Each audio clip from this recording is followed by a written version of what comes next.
Kenapa Pak Prabowo suka dengan Purbaya? Substansinya apa di situ? 200 triliun rupiah injeksi di bank BUMN, bank milik negara itu bukannya masuk dalam ongkos politik. Untuk apa? Satu, untuk Kopdes Merah Putih, yang sebagian Kopdesnya itu belum tentu siap juga. Kalau nanti terjadi NPL gagal bayar, itu gimana? Yang kredit kedua, macet, kredit macet. Iya. Mungkin tadi Prof. Antoni bilang itu akan terlihat nggak bisa sekarang karena kuartal. Betul sekali. NPL-nya itu mungkin baru bisa kelihatan pada triwulan kedua 2026. 3 miliar per satu koperasi kalau nggak salah. Satu koperasi. Oke. Kemudian gimana caranya 200 triliun itu bisa cair dengan proses bank yang sekarang sedang malas menyalurkan kredit karena resiko tinggi. Itu bisa cair dalam kurang dari 1 bulan. Itu bank minta lagi tambahan injeksi setelah 200 triliunnya dicairkan. Ini proses kredit bisa secepat itu disalurkan kemana?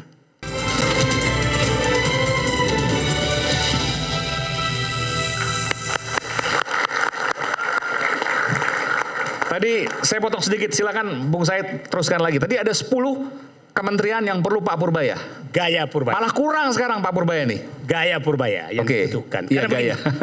Ini akumulasi kesalahan-kesalahan yang membuat kita susah karena ditutup-tutupi oleh pejabat pengganti itu yang bikin negeri ini susah. Oke, mungkin ada yang baru bergabung, bisa diulangi satu tadi kementerian? Yang seperti umpamanya, kasih contoh lah. ESDM. SDM, oke. Kita tahu sekarang akumulasi ke tambang ilegal saja 4,3 juta hektar. Itu yang ilegal saja. Nanti akan dibuka perusahaan tambang mana saja yang dapat fasilitas fiskal sehingga bebas bea, bebas masuk. Itu harus dibuka semua. Padahal kalau seandainya itu legal, pajaknya luar biasa. Nah, harus diketahui kenapa dia dapat. Nah, itu saya butuh sekali di ESDM membuka itu. Anda menduga ada kong kali kong di situ? Saya yakin itu. Bahkan? Yakin. Yang kedua, kasus umpamanya ekspor impor crude itu harus dibuka semua. Crude apa? Palem? CPO? Bukan, crude. Oil? Nah, minyak mentah. Itulah dibutuhkan purbaya-purbaya yang lain. Nah, itulah dulu waktu saya dengan waktu Sudirman Said di dalam dan saya minta itu kita buka kasus Papa minta saham. Jadi kita butuh lagi orang-orang yang mau membuka seperti itu. Nah, sekarang ketutup semua kan. Kita cobalah contoh. Kita tanya LPG seperti apa? Nggak dijawab tuh. Kita tanya bagaimana tentang SPBU swasta? Nggak dijawab juga. Ya kan, seakan-akan apapun yang diambil keputusan Menteri SDM sekarang adalah kebenaran. Nah, ini kita juga harus buka Menteri Kehutanan, 2 Menteri Kehutanan yang melepaskan 6 juta hektar hutan. Siti Nurbaya dan Zulkifli Hasan. Itu harus dibuka kemana saja hutan itu, siapa yang dapat, ya dan lain-lain. Jadi, nah itu yang 10 kementerian tadi butuh gaya-gaya Purbaya. Karena saya yakin kalau Pak Prabowo membuka itu semua, maka terbuka semua. Kementerian Kelautan, kenapa ada pagar laut ada di mana-mana? Ya kan? Terus ekspor pasir siapa lakukan? Itu harus dibuka semua supaya kita anak-anak muda ini tahu semua siapa sih perampok negara selama ini. Dan itu hanya bisa terjadi kalau jika ada 10 Purbaya di 10 kementerian. 10 kementerian itu yang saya sebutkan tadi. Oke, baik. Silakan Mas Bima. Ada komentar slide-nya. Iya, saya pikir seolah kita tuh membedakan antara Prabowo dan Purbaya. Oke. Jadi seolah ini 2 paket yang berbeda. Tapi ini sebenarnya kan jika dipisahkan antara komunikasi dengan substansi baru ketemu tuh bedanya. Kenapa ada komunikasi model Purbaya sekarang ini sedang hype Koboy tadi? Itu karena nggak ada partai oposisi. Nggak ada? Nggak ada partai oposisi kan hari ini. Secara faktual nggak ada di parlemen. Jadi orang merasa terwakilkan. Tapi sebenarnya kita disuguhkan seperti gladiator aja. Ya. Jadi kalau tadi Bang Said bilang bahwa kita butuh Purbaya apalagi di 10 kementerian tadi, bisa jadi program nggak jalan. Bisa jadi nggak jalan. Ya, karena kita jadi, gimana? Ya bahkan pengamat ekonominya bisa jadi nggak dibutuhkan tuh. Kenapa? Karena ribut sendiri. Bayangin kalau semua di sini ya, ini menteri-menteri yang diundang kemudian gayanya seperti Purbaya semua. Ya saling sikat aja. Tapi substansinya jadi lepas. Oh, satu aja saling nyikat, Pak Purbaya aja nyikat kemana-mana gitu ya? Betul.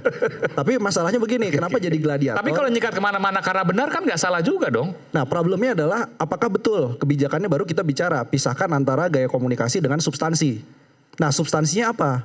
Tadi saya lanjutkan dari Prof. Antoni tadi. Contoh substansi, saya ambil satu saja. Kenapa Pak Prabowo suka dengan Purbaya? Substansinya apa di situ? 200 triliun rupiah injeksi di bank BUMN, bank milik negara itu bukannya masuk dalam ongkos politik. Untuk apa? Satu, untuk Kopdes Merah Putih, yang sebagian Kopdesnya itu belum tentu siap juga.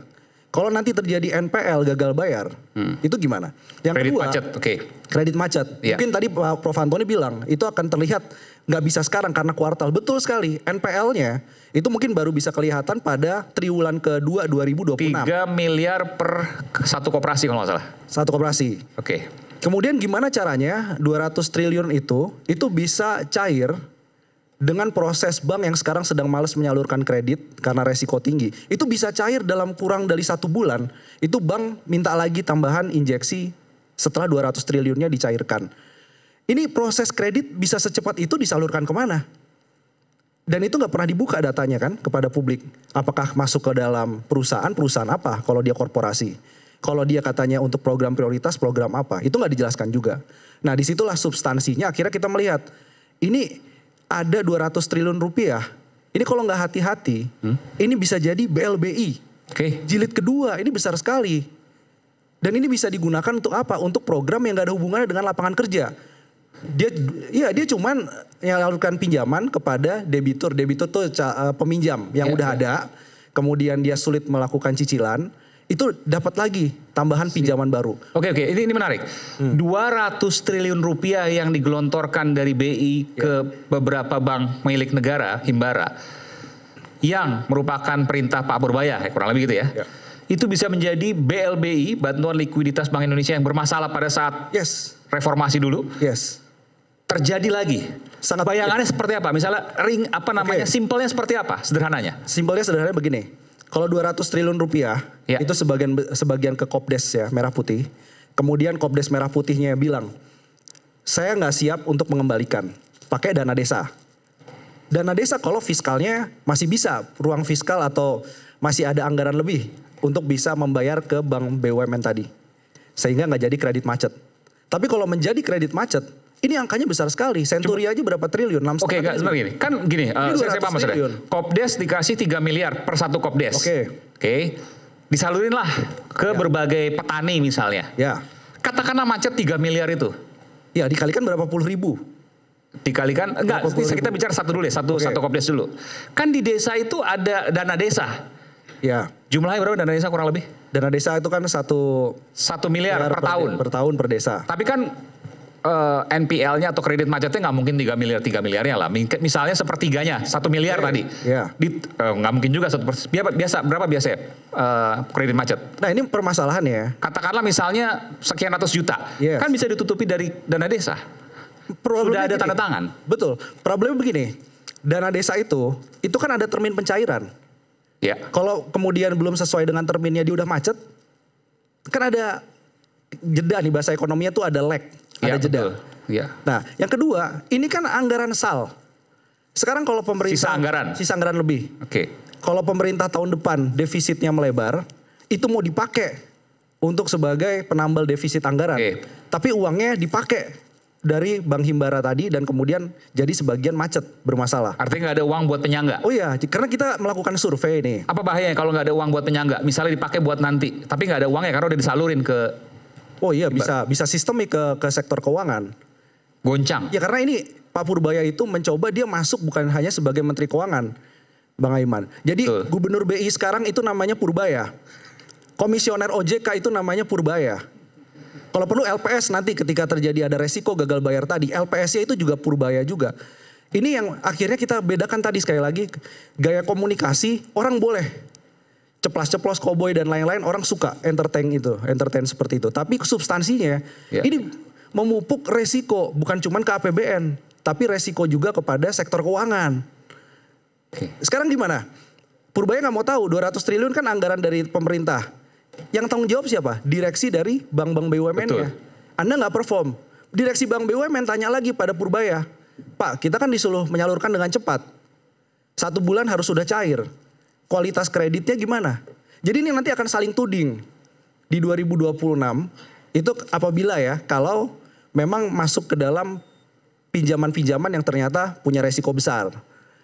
Nah di sini kan orang akhirnya terpukaunya lebih ke arah komunikasi. Padahal kita ingin adalah substansinya gitu loh. Isinya apa sih sebenarnya Pak Purbaya ini mau kemana? Sekarang kita punya survei untuk bilang bahwa beberapa aparat desa atau perangkat desa yang diwawancarain itu banyak yang bingung untuk menyalurkan pinjaman. Di Kopdes ini maksudnya? Di Kopdes Merah Putih itu. Oke. Banyak dia bingung untuk ngasih pinjaman ke siapa? Sejahtera dong berarti orang desanya. Oh bukan itu. Jadi gimana? Yang membuat mereka bingung adalah ini kan program pemerintah, termasuk pinjaman dari Bank Himbara. Itu dipersepsikan sama orang-orang desa, termasuk pada pengurus Kopdes Merah Putih, itu tidak perlu dikembalikan. Oh, sebentar gini. Jadi dana Kopdes yang 3 miliar per desa tadi. Iya dong. Dia nggak berani, si pengurus koperasi ini nggak berani untuk nyalurin. Iya. Karena ketika disalurin, bisa aja itu dianggap sebagai hadiah. Iya. Nggak perlu dikembalikan. Sebagai hibah. Karena tadi tapi ada agunan terjadi berapa desa? Jangan-jangan cuma 1-2 desa. Oh enggak, sebagian perangkat desa itu sudah punya concern soal itu. Karena mereka khawatir. Ada survei itu ya? Ada surveinya. Survei Celios atau apa? Survei Celios. Oke. Ya. Jadi kita tanya lagi gitu ya. Mereka menanya, lihat deh, kenapa sih masalah dari koperasi simpan pinjam di banyak desa ini itu kinerjanya memburuk? Salah satunya adalah kredit macetnya itu cukup tinggi.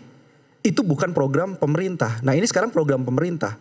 Jadi resikonya lebih besar. Jadi mereka gini, bacanya adalah, ini kenapa kita yang belum siap Kopdesnya, sudah ada badan usaha milik desa, ini kenapa disuruh untuk menyalurkan pinjaman? Kan gak siap.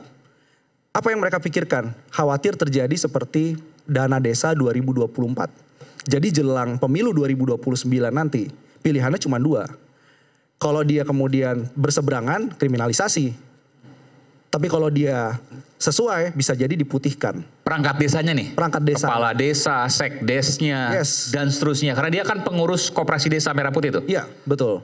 Jadi mereka perangkat desa ini yang bicara jadi, perangkat desa. Oke, ini menarik. Jadi ini bisa menyandra perangkat desa tadi, dan kepentingannya bisa terulang seperti 2024 kemarin, terjadi 2009. Iya, sangat jelas. Kalau dulu 2024 pakai dana desa, tiba-tiba muncul banyak kasus kan, setelah pemilu 2024. Soal penggunaan dana desa, betul. Ini menggunakan instrumen Kopdes Merah Putih. Jadi orang tuh melihat seolah 200 triliun. Loh kita tanya balik. Ini nggak ada masalah soal likuiditas dari perbankan. Bank itu kredit nganggurnya, Prof. Ferry juga udah selalu menjelaskan soal ini kredit nganggurnya udah tinggi sekali. Ngapain harus ditambah injeksi lagi? Pertanyaannya untuk apa itu? Kalau program prioritas, maka ini kental nuansa politiknya. Jadi seolah ini ada Purbaya, ini kemudian ada Bahlil, ini kemudian ada menteri lainnya sedang versus satu sama lain, tapi sebenarnya ini kalau ditarik ke atas, ini grand design-nya tetap harus diarahkan kepada presiden. Oke. Silakan Bung Tova, Bung Nora. Bung Tova Lemon. Ini paling enak itu ngomong media sosial. Jadi tema ini, tapi rakyat bersuara ini semi media sosial kok. Iya betul. Saya memahami tema dengan kata riset itu, saya memahami betul. Bagi Anda yang biasa main medsos, yang atau desainer, yang pakai komputer, pakai laptop, desain, pasti familiar dengan istilah riset. Familiar dengan istilah restart. Dua istilah ini memang cukup menggambarkan untuk Indonesia. Kalau restart itu karena komputer sudah error, sudah stuck. Ditutul A keluarnya T, ditutul G keluarnya O. Servisnya setiap 5 tahun. Dipakai udah 25 tahun lebih, maka di restart. Ada 2 restartnya, hard restart atau soft restart. Kalau hard restart itu langsung dengan gereng keras. Dicopot apa namanya itu, colokan listriknya. Colok lagi, hidup lagi. Tapi kita ini riset. Artinya seperti riset pabrik. Jadi dari nol lagi. Kenapa kok bisa di-riset sampai nol? Bapak Ibu sekalian, kalau di medsos itu dia pusing gak bakal ikut mikir seperti yang kata Bu Budiman, beliau-beliau soal angka-angka, soal ini. Yang penting berubah. Yang penting berubah. Mereka nggak mikirin angka segala macam 200 triliun segala macam. Salah pejabat kan sebelumnya yang mereka meskipun juga sama-sama koboi. Oke. Tapi koboi mereka tidak menyentuh dengan keinginan rakyat. Sama-sama pajak yang ngomongin di dalam koboi itu, tapi dia tidak ngecun pikirannya, omongannya dengan apa yang diinginkan Maksudnya Bu Sri masyarakat. Mulyani? Ya ke Bu Sri Mulyani ada LBP segala, lihat aja nih. Saya contohkan 3 orang ini saya komparasi sekarang. Siapa? Pak Purbaya, Bu Sri Mulyani, Purbaya, Sri Mulyani, Pak sama LBP. Oke. LBP ngomong apa coba? Ditanya tahun 2024 menjelang pemilu oleh wartawan. Bapak mau kemana 2024? Jabatan Bapak sudah banyak sekali, bertumpuk-tumpuk, berderet-deret itu. Saya loyal kepada istri. Istri sudah bosan, kita istirahat. Jadi kita akan istirahat. Masih ingat gak kalimat itu? Itu familiar. Jadi media sosial gak bisa dibohongin karena ada jejak digitalnya. Tapi sekarang beliau jadi apa? Jadi omongannya sebenarnya itu seperti ngagetin marganet gitu. Wah, hebat sekali ya. Pak LBP itu betul-betul mau istirahat gitu karena marga istri, loyalis istri gitu. Tapi dalam faktanya sekarang adalah beliau masih menjabat. Masih menjabat. Bu Sri Mulyani ngomongin pajak, kalau kalian nggak mau bayar pajak, ya kalian silahkan pindah dari Indonesia. Berarti Anda nggak NKRI. Ini kan sebenarnya sama-sama koboi kan? Tapi lihat Pak Purbaya, saya nggak kenal Pak Purbaya ya, saya nggak kenal sama sekali. Kalau beliau ini tadi kenal ya. Pertama, tiba-tiba wajahnya itu kayak Anda ini bisa menyesuaikan dengan wajah-wajah Gen Z itu, menyenangkan gitu. Lihat wajah beliau ini kasat mata dulu. Ada harapan. Jadi beliau kalau ngomong itu menyenangkan gitu. Ceplos-ceplosnya itu bukan melukai. Sekarang mohon maaf ini sebut nama karena itu memang jejak digital. Pak LBP setiap bersikap seperti koboi, kira-kira menyenangkan kita atau menjengkelkan kira-kira? Ini saya tanya anak-anak yang main medsos ini. Menjengkelkan. Menurut Bung Tova kali. Enggak, itu udah nama LBP itu. Ini mau saya sebut nama ya. Kan ini kan respon masyarakat kan, warganet. Itu terbuka sekali. Iya, oke. Emang pernah lakukan survei itu? Gaya koboi juga. Koboi. Nah, tapi persoalannya kenapa Purbaya lebih disukai? Karena ngecun dengan hati masyarakat zaman sekarang. Jadi gini, perubahan-perubahan ini itu terjadi karena ada, mohon maaf ya, keterasingan. Istilah keterasingan ini ada sejak zaman Islam awal. Ya. Kalau kebaikan hadir di saat jahiliyah, itu juga ada perubahan. Ya, kebalikannya kejahatan kejahatan hadir di tengah saat kebaikan, itu juga ngagetin. Pak LBP, Bu Sri Mulyani, siapa lagi? Dulu Ahok, mohon maaf ya, mundur jauh. Ketika masyarakat sedang menginginkan apa, yang keluar apa. Masyarakat bukannya mendapatkan hiburan, malah mendapatkan penyakit. Jadi para pemain-pemain ini, mohon maaf pemain tanda petik ini, ketika mereka berulah di depan media, bagi warganet dianggap hiburan. Kalau hiburan menyenangkan, kami suka. Ini Pak Purbaya ini menyenangkan ini. Dia tuh kalau ngomong calcul, mirip Pak LBP. Tapi LBP itu menyakitkan kalau saya melihat gaya-gayanya. Beda, sama-sama koboi. Sama koboi. Ini memang repotnya warganet begitu. Jadi kalau kemarin ini kaku-kaku ya bahasan ekonomi soal angka-angka fiskal dan sebagainya. Udah bosan masyarakat. Ayo dong ada perubahan. Nah bahasa Pak Purbaya ini benar-benar ini saya buka-buka di internet. Bahasanya mudah dimengerti oleh masyarakat awam. Betul nggak? Satu, mudah dipahami. Dua, dia itu mengatakan dengan terbuka, transparan, epistemik. Apa itu epistemik itu? Jujur, keberanian menyampaikan fakta apa adanya. Enggak ditutup-tutupin, enggak diatur-atur, enggak disetting-setting. Nah, rupanya mungkin ya Pak Prabowo suka gaya-gaya seperti ini. Perlu hawa baru, gaya baru yang mungkin dengan ini kami lempar ke masyarakat disukai atau tidak. Oke. Dan nyatanya sampai sekarang enggak disemprit sama Pak Prabowo. Jadi betul beliau, pasti ini selain ya, salah satu garis dengan Pak Prabowo. Jadi beberapa orang mungkin dilempar ke masyarakat gaya Pak Purbaya. Ada lagi gaya siapa lagi? Ya, itu ada kesengajaan nggak mungkin tanpa sengaja. Jadi bukan personal ya, bukan personal. Karena saya buka video-video zaman dia menjadi kepala LPS ya. PS. Ya begitu. Saya baru tahu loh, kok nggak dulu muncul orang ini. Kemana aja sih ente? Apa begitu? Kemana ente?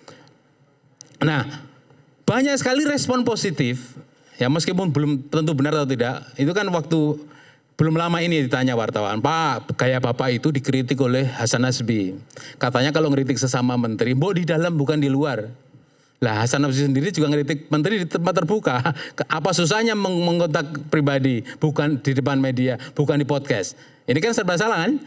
Nah, apa jawaban Pak Purbaya itu? Ini pasti soal gaya saya ya. Coba mana indeks. Rupanya beliau itu sudah mempersiapkan bahwa apa yang dia lakukan itu sudah berdasarkan survei yang dia lakukan. Jadi dia langsung buka Android, disampaikan itu data-datanya. Ini loh, ketika bulan Agustus menuju ke akhir tanggal 25, kepercayaan masyarakat terhadap pemerintah itu rendah banget. Sehingga berakhir dengan kerusuhan, diawali dengan demo. Mendekati September, kami mengadakan istilahnya itu, ya gaya saya awali seperti itu. Ini kata Pak Purbaya di depan media kan. Saya ingin lihat respon masyarakat, responden seperti apa. Ternyata naik persepsi kepercayaan publik kepada pemerintah naik dengan gaya seperti itu. Jadi bukan asal ngomong, bukan asbun, tapi berdasarkan riset atau penelitian yang dia lakukan. Ini hebatnya Pak Purbaya ini. Jadi dia bukan asal, saya ini hebat nih komunikasi saya sehingga kepercayaan masyarakat naik. Itu berdasarkan survei yang dilakukan oleh tim beliau. Jadi betul-betul saintifik, betul-betul itu ilmiah, tidak mengada-ngada, ya memang seperti itu faktanya. Jadi memang gaya beliau seperti itu. Nah, ini sudah cukup modal bagi beliau untuk trust building, ya, membangun kepercayaan bahwa kebijakan-kebijakan yang dia sekarang jawab dengan ceplas-ceplos itu ada harapan. Beda dengan ancaman kan, pejabat-pejabat kita, mohon maaf sekali saya nggak nyebut nama lah. Sebagian pada begitu caranya, mengancam, menakut-nakutin. Misalnya apa? Misalnya, lihat. Soal pajak nih, kenapa sih masyarakat itu rendah bayar pajaknya, harus diburu kemana sampai lubang tikus. Sementara yang dikejar-kejar ini, ya kalau pengusaha kakap, itu beda lagi lah. Ini masyarakat kecil, mohon maaf ya masyarakat kecil. Yang nunggu harapan tadi loh, tukang ojek online, ojol, tukang pedagang pasar kecil. Di satu sisi dikejar pajak, di sisi lain dikejar debt collector. Oke. Jadi orang-orang kayak gini, orang pinggiran, mohon maaf saya sebut orang pinggiran, tidak membayar pajak bukan karena tidak mampu, uangnya nggak ada, nggak profit usahanya itu. Udah nggak profit dikejar pajak, dikejar debt collector karena cicil motor itu nggak bisa. Bayangkan Pak, pemerintah dalam ini pajak mengejar dia di luar rumah dikejar oleh debt collector. Betapa susahnya masyarakat. Nah, Prabowo dalam kondisi serba salah sekarang ini. Saya 2 kali menjadi relawan Prabowo ya, 2014, 2019. Saya tahu betul. Jadi serba salah. Kalau dulu pikiran beliau kemungkinan ya setelah menjadi presiden ya menjadi dalang, ngatur semuanya bisa dia sendirian. Tapi karena tanda petik kecelakaan sejarah tahun 2024 dia sekarang nggak bisa mandiri. Karena ada bayang-bayang Jokowi di belakang bersama timnya, ada bayang-bayang siapa ini? Gibran yang dipersoalkan masyarakat, ada ijazah yang dipersoalkan. Jadi Anda jangan khawatir kalau hanya 24.000 utang luar negeri. Triliun. Pak Jokowi masih ngantongi 11.000 luar negeri. 11.000. Gak usah khawatir. Dari mana datanya? Dulu pidato kan beliau. Di luar negeri saya ngantongi data, ya ini saya ngantongi data 11.000 triliun. Sampai sekarang sampai mana ngejarnya 11.000? Ini di luar negeri sama. Utang, maksudnya ini korupsi di luar. Uang kita ada di luar negeri, nggak tahu maksudnya apa itu. Oke. Jadi kata-kata seperti di media sosial pasti diingat-ingat. Kalau masyarakat bukan media sosial suka lupa seperti yang Pak Budiman tadi katakan. Wong baru sebulan bekerja, kok sudah dijunjung-junjung. Wah ini terbaik. Sama dulu pejabat semua juga begitu. Baru 3 minggu karena pencitraan luar biasa, maka masyarakat itu mudah lupa. Maka kemarin Pak Deddy Mulyadi kawan saya juga itu, saya paham betul ya. Ketika Pak Purbaya mengeluarkan data 300 berapa triliun ngendap itu di Bank Sentral itu, pertama yang protes adalah Kang Deddy. Bedanya Purbaya dan Deddy apa? Deddy punya kekuatan media sosial. Jadi sudah terlanjur tercipta Kang Deddy itu kreatif, pinter, followernya banyak, dia ngelola pemerintah dengan baik karena semua gerak Deddy Mulyadi masuk YouTube. Memang Purbaya punya kekuatan media sosial, nggak ada baru sekarang ini. Deddy sudah lama. Oleh karena itu bahkan nggak punya media sosial ya? Nggak punya. Okay. Jadi makanya dari itu kemarin saya sempat di WA nih sama seorang tokoh nasional bilang saya, tapi semoga Pak Deddy nggak nonton ya. Lihat tuh Pak Deddy Mulyadi itu hari ini ngomong bahwa Aqua, karena ini harus saya sebut mereknya ya, bahwa Aqua itu airnya pegunungan tapi ternyata bukan pegunungan. Memang itu ada wawancara Pak Deddy dengan para Tengah ada disinformasi di situ. Terungkap di situ, oh airnya ternyata bukan di pegunungan. Jadi masyarakat terlanjur percaya nih Kang Deddy nih. Wah hebat nih Kang Deddy. Tapi saya bangun tidur pagi-pagi, Kang Deddy mengakui bahwa itu memang dari pegunungan. Baru sehari sudah berubah total pengaruh media sosial. Jadi kalau Kang Deddy, oh ini sudah nggak ada yang curiga bahwa itu ada damai misalkan 86, nggak ada yang curiga. Karena terlanjur percaya, kultus namanya, terlanjur percaya kepada Deddy Mulyadi. Inilah kekuatan media sosial. Oleh karena itu harus hati-hati. Saya mengetahui masa lalu seseorang ya tinggal buka di media sosial. Tinggal buka di Google, kalau perlu kita enkripsi, kita cari data-data dia, termasuk Purbaya. Purbaya memang bagi saya pendatang baru, saya nggak tahu betul. Tapi kok hebat sekali nih orang ini bisa berkomunikasi yang bagus, bisa membangun kepercayaan yang bagus. Tapi sore tadi sudah agak sudah agak loyo. Tampaknya beberapa menteri sudah mengancam dia, sehingga dia bilang, ditanya oleh wartawan, gimana Pak soal kenaikan gaji ASN? Nanti di kantor, saya bicarakan dengan teman-teman. Nggak enak kalau di depan umum, sudah banyak peringatan. Jadi ancaman seperti ini kan terbuka menteri-menteri itu kan. Maksudnya suruh kalau bicara ngeritik sama menteri di dalam. Tapi dengan alasan solid juga berbahaya. Mohon maaf ya. Yang penting solid. Masyarakat tahunya kita solid. Jangan sampai keluar persoalan di dalam kementerian kabinet ini. Itu juga berbahaya. MBG misalkan. MBG apakah bisa solid? Kalau bisa solid supaya masalah-masalah yang menimpa program MBG nggak ketahuan, misalnya keracunan, kalau bisa media dibungkam supaya nggak, tapi itu berbahaya terkait dengan nyawa. Makanya hadirnya Purbaya ini juga akan menerjemahkan, mentranslate bahwa yang disebut solid itu apa. Nah, tapi kan saya harus ini juga challenge juga, Bung Tova. Ini kan Anda bicara soal komunikasi, gaya komunikasi. Mungkin Anda suka, orang lain banyak suka, mayoritas masyarakat suka. Tapi kalau bicara substansi, ada banyak bahaya di depannya. Ternyata. Ya, jadi gini, modal pertama yang penting dicintai dulu. Oke. Jangan sampai kemudian pejabat baru sudah dibenci.